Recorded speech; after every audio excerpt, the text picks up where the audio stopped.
Account है, Instagram है, जो भी होता है सोशल मीडिया का, 1 साल तक उस अकाउंट को होश नहीं आना चाहिए। क्या नहीं आना चाहिए?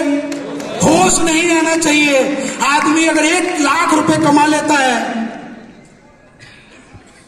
तो बार बार उसको डालता है 1 लाख कमाए, 1 लाख कमाए, 1 लाख कमाए, 1 लाख कमाए, 1 लाख कमाए। और यहां तो आपने लाखों कमाए हैं और करोड़ों भी कमाए हैं। आपने गाड़ियां भी अचीव किए हैं, आपने लग्जरी कार भी अचीव किए हैं और आपने प्रीमियम कार भी अचीव किए हैं। तो क्या सोशल मीडिया आपके पोस्ट के लिए डिजर्व करता है कि नहीं करता?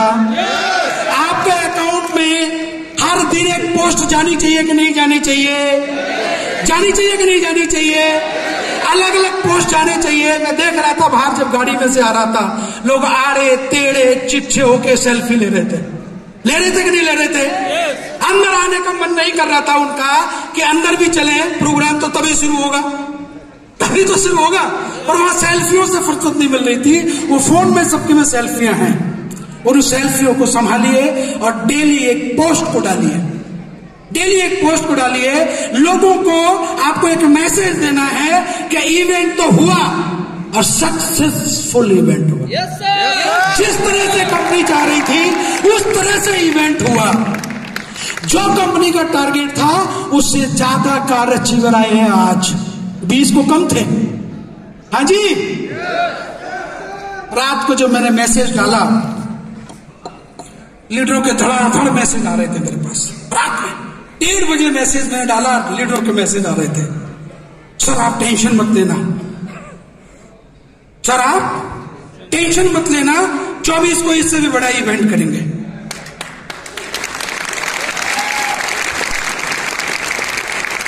मैं क्यों कहता हूं कि मैं 118 साल जिंदा रहूंगा?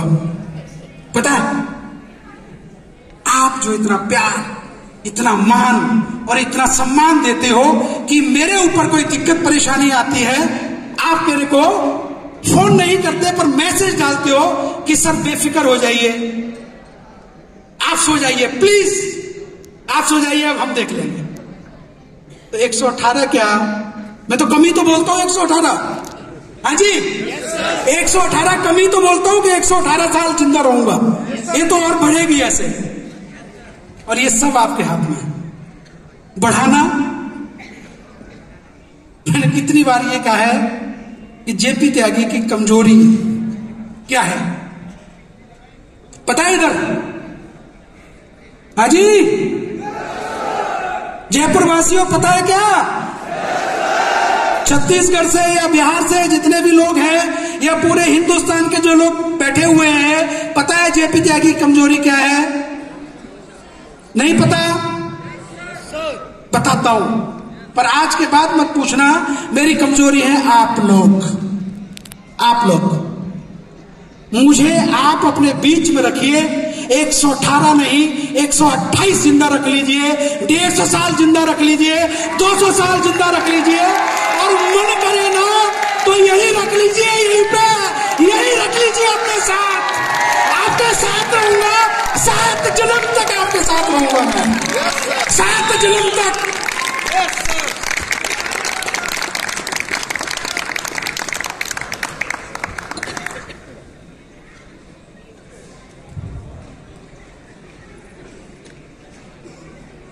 खामोशी, तूफान के आने से पहले की खामोशी है ये, तूफान के आने से पहले का सन्नाटा है ये। मुझे ये पता है कि जब लोग यहां से जाएंगे, फसल पक जाती है ना, फसल जैसे गेहूं पक जाते हैं, सरसों पक जाती है, चने पक जाते हैं, तो लेबर करके लाते हैं। अब तो मशीनें चल गई हैं, तुरंत मशीन लगाई, यहां से चली और काट के लाके रख दिया।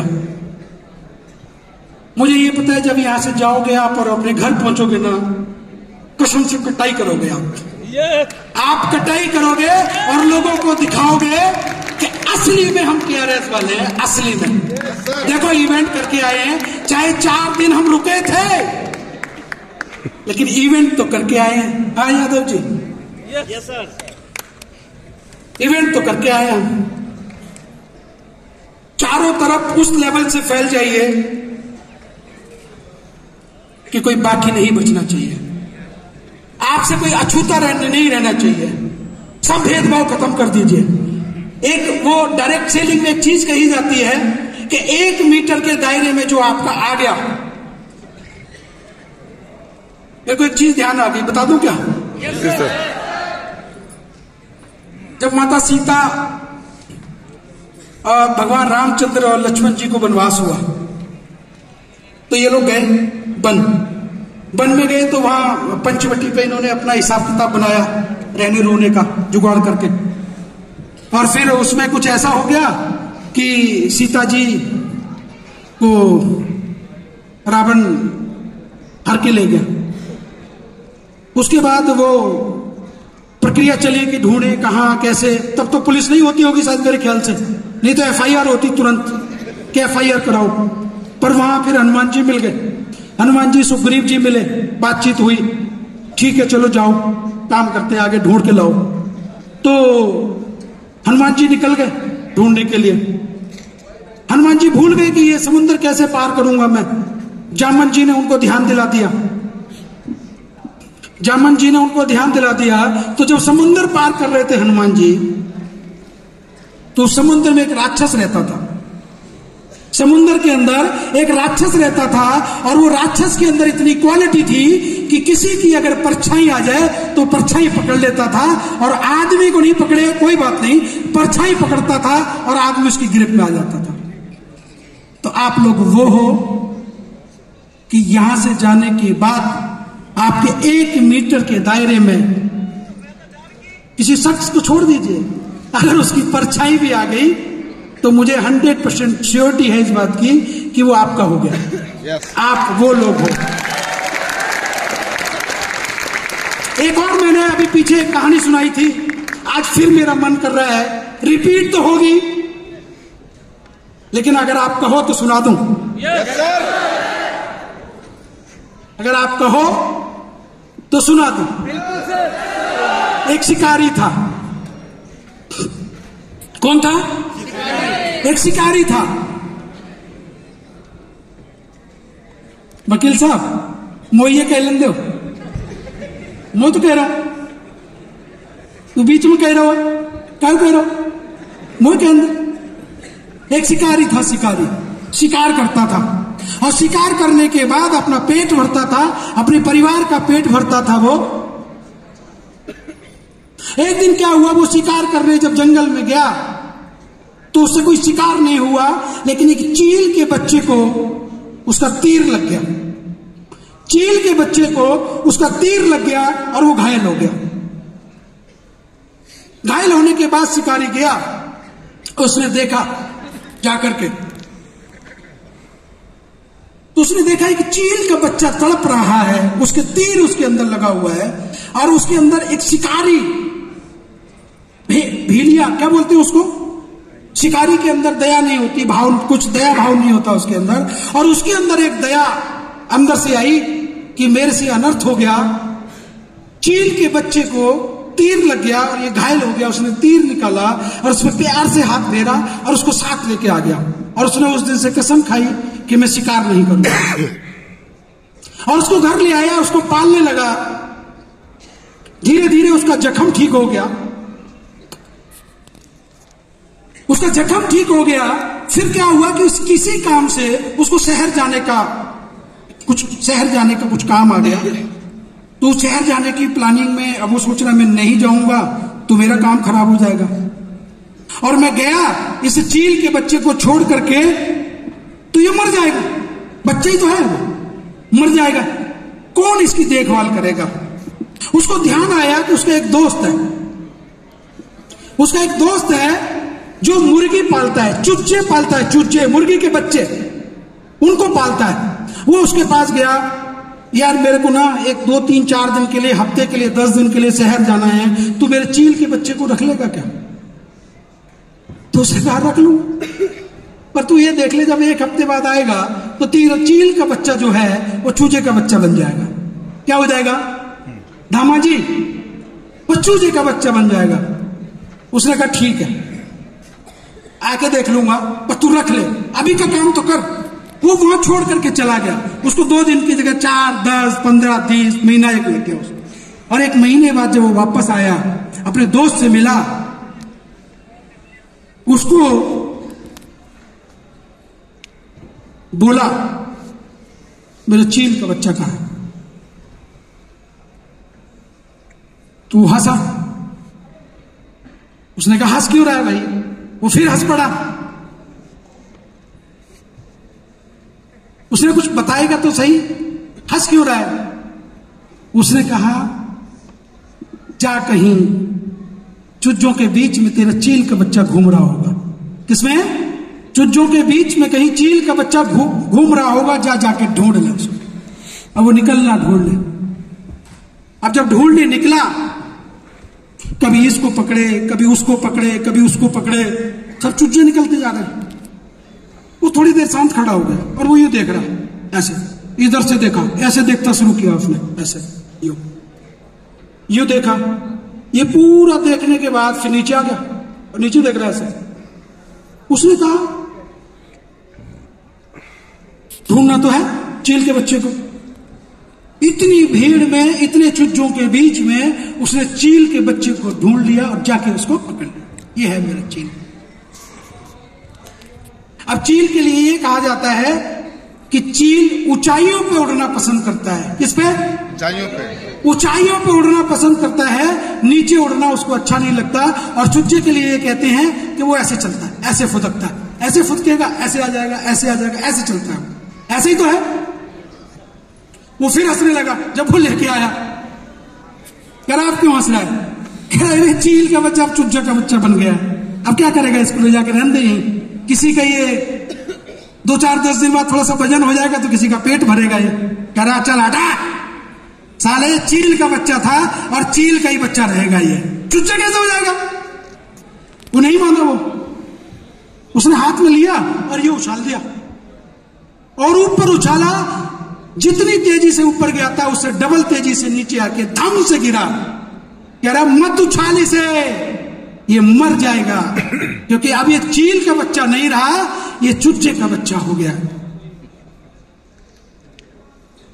कह रहा चल हटा, बहुत देखे तेरे चील के बच्चे को चुज्जे का बच्चा बना देगा क्या? फिर ले गया वो। 2-3-4 मंजिल का घर था, उसके ऊपर चढ़ गया और वहां से उछाल दिया उसने। कह रहा साला उड़ेगा नहीं तो मर जाएगा। मर जाने दो, कम से कम अपने कलंक, अपने क्या बोलते हैं उसको, अपने कुल, आपके कुल के ऊपर कलंक तो नहीं लगाएगा कि चील का बच्चा होकर उड़ नहीं पा रहा, इसलिए साला मर जाए तो ठीक है। फिर उसने उछाला उतनी स्पीड से आके फिर नीचे गिर गया। वो क्या ये मर जाएगा, इसकी क्यों जान लेने पड़ा हुआ है? तो वो नहीं माना। कह रहा एक चांस और उसने देखा कि इस आसपास में कौन सा पहाड़ है जो ऊंचा है, वो लेके चला गया उसमें। वो भी उसमें 2 बार हाथ सांस फूल गई उसकी और इतने ऊपर जाके चढ़ के उसके यहां से उछालूंगा इसको।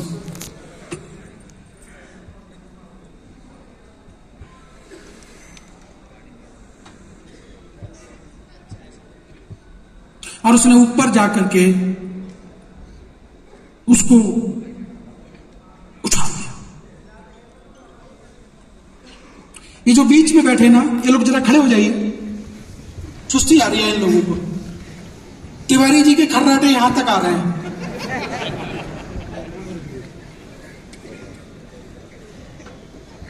उसने ऊपर उछाल दिया उसको और बड़ी तेजी से वो नीचे आया भाई साहब, पहाड़ से नीचे। मेरे ख्याल से 10-1 फुट नीचे बचा होगा जमीन के, और उसके पंख खुल गए और जो उसने उड़ना शुरू किया वो आसमान की ऊंचाइयों को चूम लिया। उसने जाकर के आसमान की ऊंचाइयों को जाकर के चूमा। वो शिकारी जेपी त्यागी है और वो चील के बच्चे आप लोग हो। ये सब लोग चील के बच्चे हैं, ये चील के बच्चे हैं। चाहे चुच्चों के बीच में रख दो, चाहे किसी के भी बीच में रख दो, ये हमेशा चीलते और चील ही रहेंगे। गारंटी है इस बात की। मैं ये कहता हूं कि आप लोगों को आसमान की ऊंचाइयां अच्छी लगती हैं, कीड़े मकोड़ों की जिंदगियां थोड़ी जीने के लिए आए पाए हो। अगर इसे ही करना था तो केआरएस तो नहीं है आपके लिए। केआरएस तो चील के बच्चों के लिए है, कीड़े मकोड़ों के लिए तो 2 दिन 4 दिन 5 दिन महीने 2 महीने 4 महीने 6 महीने में साइड हो जाते हैं। वो साइड हो जाते हैं, अपने आप ही साइड में हट जाते हैं और कह देते हैं चल जाओ। चील के बच्चे चील अपनी जिंदगी जा उड़ ले ऊंचाइयां।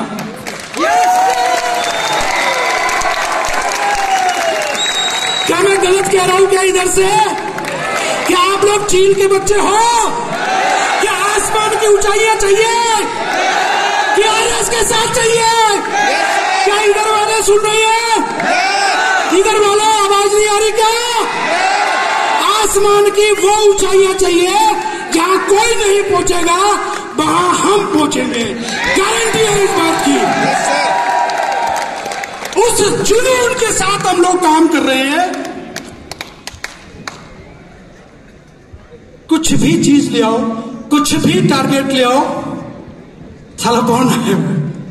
छोटा है वो। मैं बताऊं, हमारे साथ जेंट्स, मतलब मेल को छोड़ दीजिए, आपने देखा यहां फीमेल भी कम नहीं है क्या? कम? आपने देखा 2-3 छोटी छोटी बच्ची आई यहां पे?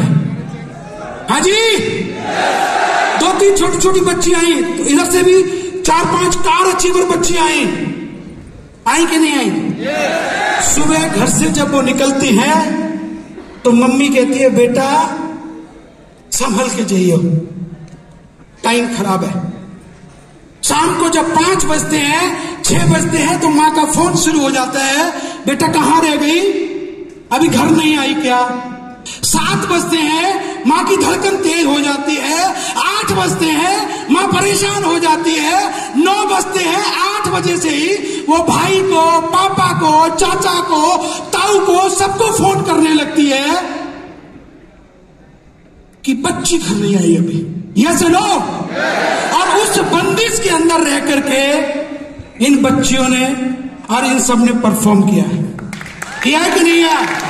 क्या ये तालियों के लिए डिजर्व करते हैं कि नहीं करते? करते हैं कि नहीं करते? क्या सिर्फ इतनी तालियों के लिए करते हैं क्या ये? उस लेवल का इनको सम्मान मिलना चाहिए, उस लेवल का इनका इंकरेजमेंट होना चाहिए, उस लेवल का इनका मोटिवेशन होना चाहिए कि अगली बार 10 नहीं 100 लड़कियां हो यहां पे। ठोक दीजिए एक बार ताली।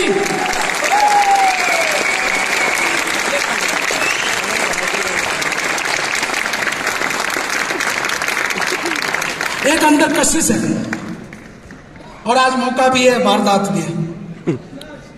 केआरएस के 7 साल पूरे हुए। अब मेरे से जो हो सकता था मैंने किया, पर यार मैं भी तो डिजर्व करता हूं। आप भी तो मुझे कुछ दोगे कि नहीं दोगे? कितने लोग तैयार हैं मुझे कुछ देने के लिए? कितने लोग तैयार हैं कि जेपी त्यागी को भी कुछ मिलना चाहिए?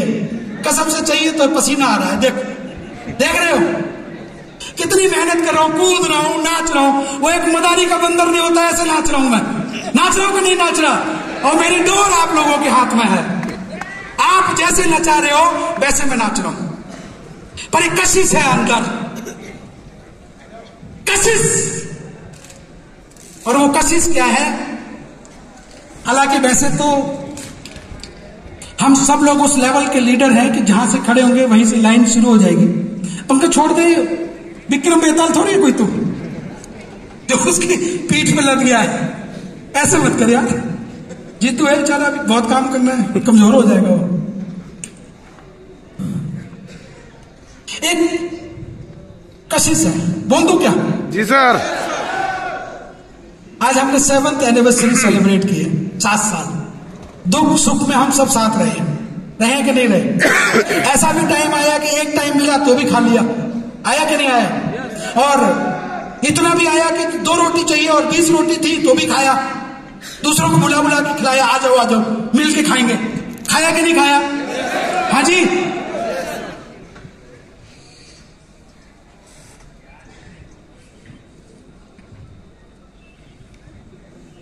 यादव जी गर्दने ला रहे हैं। 2023 के अंदर मेरे को ताल कटोरा में एक इवेंट करना है। 2023 में ताल कटोरा में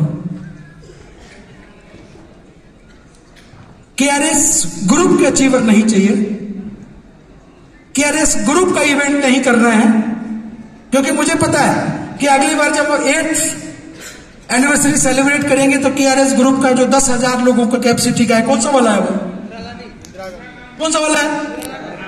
तो वही होगा, वो तो मुझे पता है वही होगा।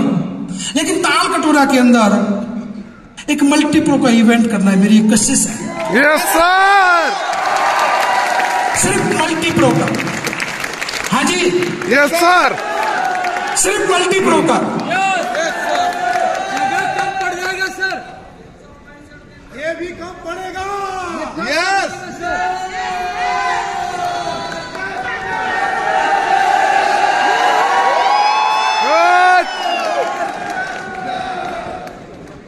देखो, मैं ये बोलता हूं कि मेरी जो आंखें है ना वो नागिन वाली है।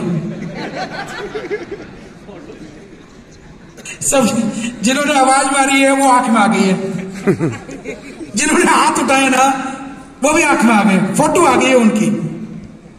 भगा भगा के मारूंगा। मैं सही बता रहा हूं, भगा भगा के मारूंगा।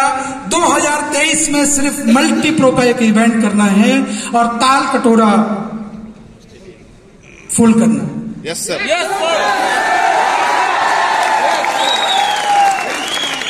क्या 7th एनिवर्सरी पे जेपी त्यागी को ये गिफ्ट दोगे क्या? Yes sir. कुछ लोग ऐसे हैं जब मेरी उनकी आंखें जाती हैं उनकी तरफ में तब हाथ उठा लेते हैं। देखो, वो वाला साथ मत देना कि सर हम आपके साथ हैं और मुड़ के देखोगे तो गायब है। वो वाला साथ देना जो मैं कहता हूं कि मैं आपके साथ हूं और मुड़ के देखोगे तो जेपी त्यागी की परछाई भी आपके साथ है। वो वाला साथ दो तो यहां कमिटमेंट करो, अदरवाइज मैदान छोड़ के भाग जाओ। हाँ जी। Yes sir. एक छोटे छोटे निक्के निक्के बच्चे क्या कहते हैं? यस। क्या बोलते हैं भाई साहब? फोड़ देंगे। फोड़ देंगे सर। फोड़ देंगे क्या? Yes sir. हरिनारायण उड़ा देंगे क्या? Yes no? Yes sir. सबसे पीछे मत भागना, मैं बता दूं। एक कशिश है ये अंदर। केआरएस में आज लोगों ने ये तो देख लिया कि केआरएस में लोग पैसे कमा रहे। पता तो पहले था लोगों को, पर आज लोगों ने प्रैक्टिकली देख लिया, सामने देख लिया, सोशल मीडिया पे देख लिया। और बहुत सारे लोग आकर के, वो पहले गुप्तचर नहीं होते, वो छिपते थे आके यूं और यूं देखते थे, गुप्तचर। तो इस इवेंट में आकर के गुप्तचरों ने भी देख लिया कि केआरएस में लोग पैसे तो कमा रहे हैं।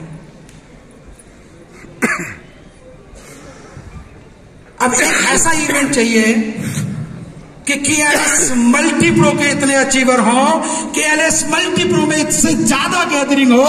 ये कमिटमेंट चाहिए आज आपसे। देते हो क्या? नहीं? यस या नो? Yes sir. देते हो क्या? यस या नो? Yes sir. देते हो क्या? नहीं? Yes sir. लॉक कर दिया जाए इसको। Yes sir. करोड़पति आता है ना, वो कहते हैं देख लीजिए कि अगर इससे क्विट करते हैं तो 3,20,000 आपके घर आ जाएंगे, और अगर आपका क्वेश्चन गलत हुआ और ये तो 6,20,000 से 3,20,000 हो जाएंगे या 12 लाख उससे इतने हो जाएंगे। तो मैं ये कह रहा हूं, कर रहा हूं मैं इसको, कर दूं? Yes sir. हाँ बिलाल, संदीप, युवराज। युवराज कौन है?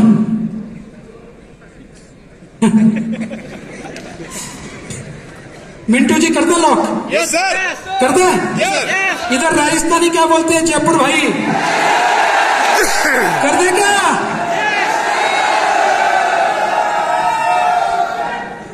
और ये बीच वाले लोग क्या कहते हैं? Yes sir.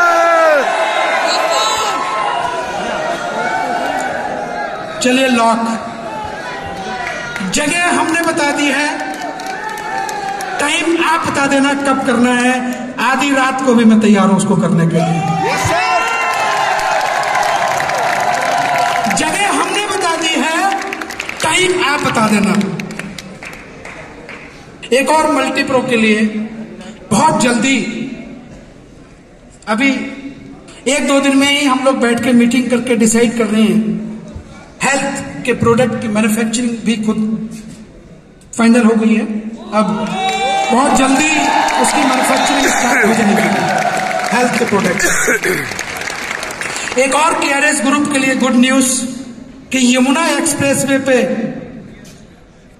कंपनी एक नया प्रोजेक्ट लॉन्च कर रही है। बहुत जबरदस्त, बहुत खूबसूरत, बहुत बेहतरीन प्रोजेक्ट है। और कौन, किस देवता का नाम है जो अच्छे अच्छे घर बनाता है, अच्छी अच्छी डिजाइन करता है? विश्वकर्मा। तो उस प्रोजेक्ट का विश्वकर्मा भी इस इवेंट में है। मैं चाहूंगा एक बार उनको यहां पे बुलाया जाए और आप लोग एक बार जोरदार तालियों से उनका वो किया जाए। प्रवीण जी एक बार आए। प्रवीण जी उसको बड़ा खूबसूरत प्लानिंग कर रहे हैं, बहुत बेहतरीन उसकी प्लानिंग कर रहे हैं प्रोजेक्ट की। इतना बेहतरीन प्लानिंग कर रहे हैं कि आने वाले टाइम में केआरएस का वो आइडियल प्रोजेक्ट होगा। लोग उस प्रोजेक्ट को दिखा दिखा करके प्रोजेक्ट सेल कर देंगे, गारंटी इस बात की। अगर समीर मेरी बात सुन पा रहा है तो उसका बेटा उसका वीडियो चलाइए जरा, बैठ जाइए आप लोग तसल्ली से। ये प्रवीण जी हैं, प्रवीण जी, और प्रवीण जी आपके विश्वकर्मा जी हैं। ये विश्वकर्मा जी, मैं चाहूंगा एक बार प्रवीण जी का वो है जो भी प्रोग्राम है इनका लाया जाए। इनका कुछ और भी है।